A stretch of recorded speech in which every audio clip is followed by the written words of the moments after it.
the correction on AM radio noise on the 1997-98 transport.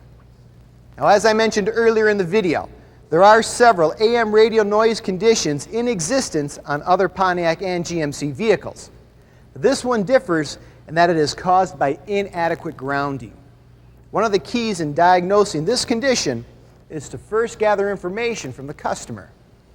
In general, this condition occurs with the engine running and can worsen when the windshield wipers are operating. A simple test is to start the engine and check for radio noise. If ignition noise exists with the engine running, it could be a result of inadequate grounding. To further diagnose the condition, with the engine still running, operate the windshield wipers to see if noise or additional noise is now present. If radio noise is present, it's a good indication that the cause is inadequate grounding. The correction for inadequate grounding is to install 4 ground straps at various points throughout the engine compartment. Ground strap number 1 is a hood ground strap, GM part number 12091511.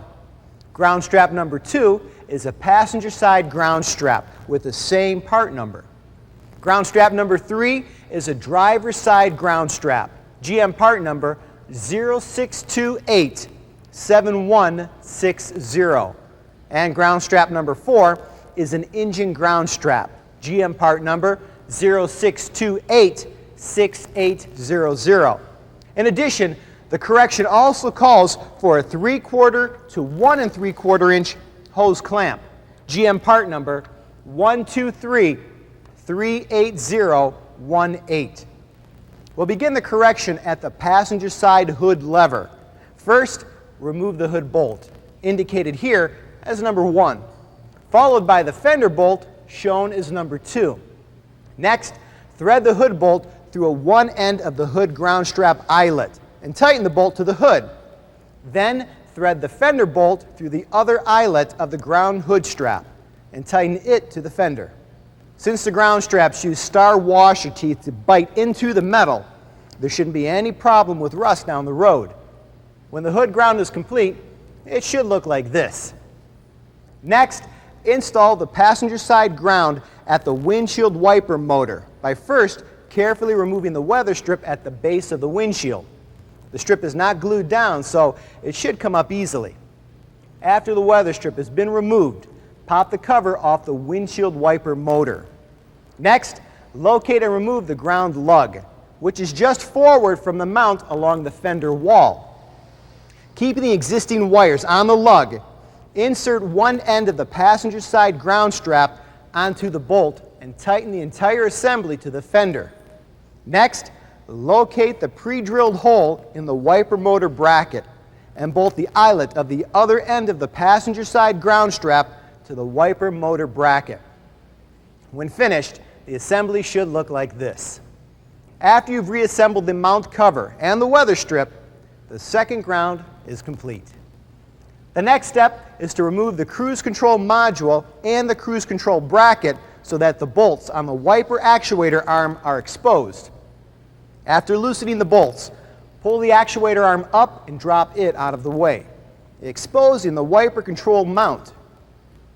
Now take a hose clamp and flatten one side as shown so that it will better fit over the mount. Then slip the large terminal end of the driver's side ground strap between the mount and the hose clamp from the underside of the mount. Be sure to position the ground strap in such a way as to allow freedom of movement of the mount and clearance for the actuator arm. Next, tighten the hose clamp assembly to the mount so that the ground strap is secure and makes contact with the bracket. Then reinstall the windshield wiper actuator arm and tighten the bolts, making sure the arm is loose enough to function properly.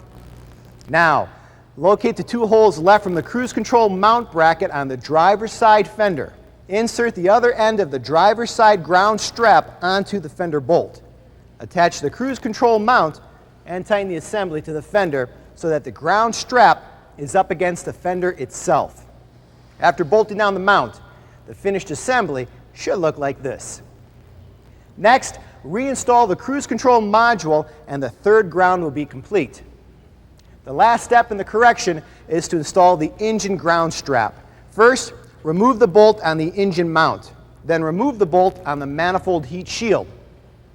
After threading the eyelets of the engine ground strap onto the bolts and tightening the bolts back in place, the completed assembly should look like this.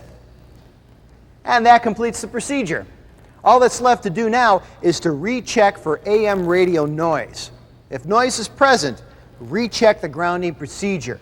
If noise still exists after the recheck, contact the Technical Assistance Center for information regarding other possible corrective actions.